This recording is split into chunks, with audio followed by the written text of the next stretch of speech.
Well, it's a great pleasure to be here with Thanks, Benedict Alessandro. Cumberbatch. Tell us something about Stephen Strange, Doctor Strange. So he's this man who goes on this journey in this origin film from being a neurosurgeon to a superhero and a sorcerer at that. And it's this lovely character arc, which was allure enough for me as an actor to want to play him between the man you meet at the beginning who's in his own gilded cage, who's arrogant but brilliant but lonely and doing it for his own self-betterment, to being a hero who chooses a lonely, a difficult path in order to help others and realizes it's not all about him. And in between you have the most fantastic, dark, beautiful and profound and humorous journey to get between those two places. And this is one of the most interesting things of this movie. There is a great irony. Yeah, and I was really keen on that because the original material is very earnest, and you meet him fully fledged as this very arrogant, misogynistic and rather obnoxiously confident man, and he's brilliant and he does fantastic things and the drawings are extraordinary and it's a rich character, but it was written in the 60s and there have been lots of derivatives since then, I feel. So nice to sort of bring him back to an area where he's a little more self-conscious, a little bit more able to fail. That was very important for me, and also for the whole thing not to take itself too seriously, to have there be a sense of irony and comedy in amongst the tragedy as well, and the moments of earnest action. And I think Doctor Strange will become quite an important character in the Marvel universe. I think he will. It's no secret that I'm in the next Avengers film, and I'm really looking forward to that. I can't say anything more about it than that, but you know, he's defending the realm of the Avengers against other dimensional threats. He has a very important role to play in that alone. So we'll see how that kind of transpires and where it takes him. Maybe one day we will see the Defenders, but you can tell me nothing. I can't, I'm afraid, sorry. Well, Doctor Strange has this ability to manage with time. Yes. And just like you in the last 2 years.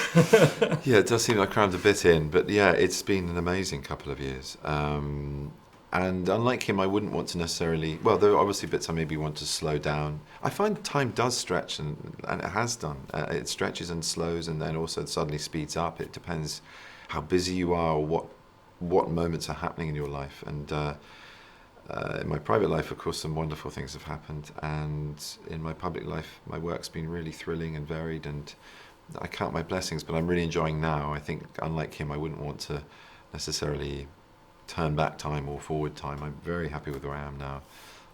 So yes. Thank you so much. Thank you very much. Rachel McAdams, first of all, may I say thank you? Wanna know why? Oh, sure. Because of About Time. Oh. That is Well, one of my favorite movies. Really? And you were wonderful. Oh, thank you.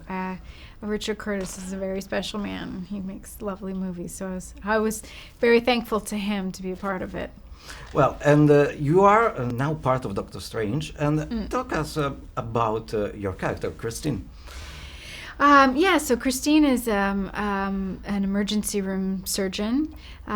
She, in a past life, was dating Doctor Strange, but now they are, friends and colleagues, and she has a great deal of respect for him and love for him, but wishes he kind of looked at medicine a little differently than he does right now. He's kind of, wrapped up in his ego and seeking fame and fortune, and has maybe lost his connection to why he became a doctor in the first place. So, well, as we know, it's very easy to become part of the Marvel universe in a continued way.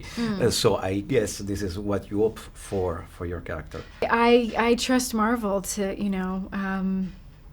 whatever they choose to do with this, and based on how successful it is or not, we'll see. It's exciting to think of where it might go. I was working with Benedict Cumberbatch.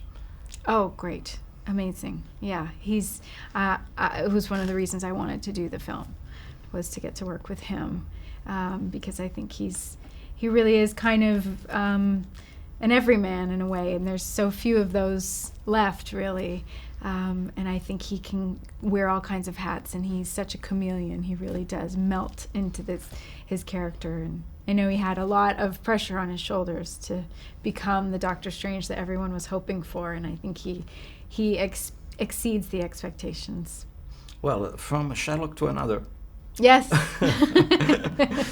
Well, which is better, Robert Downey or Benedict Cumberbatch?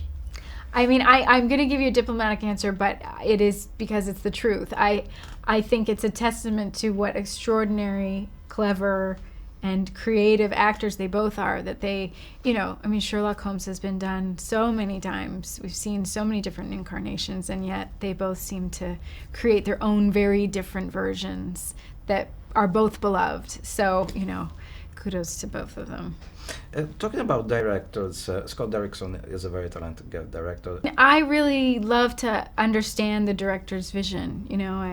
I feel like you kind of can't have enough conversations about what they're hoping for, looking for, what their sensibility is.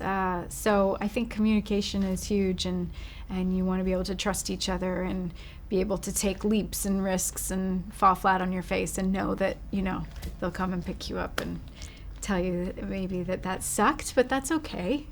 We'll get it on the next one or something.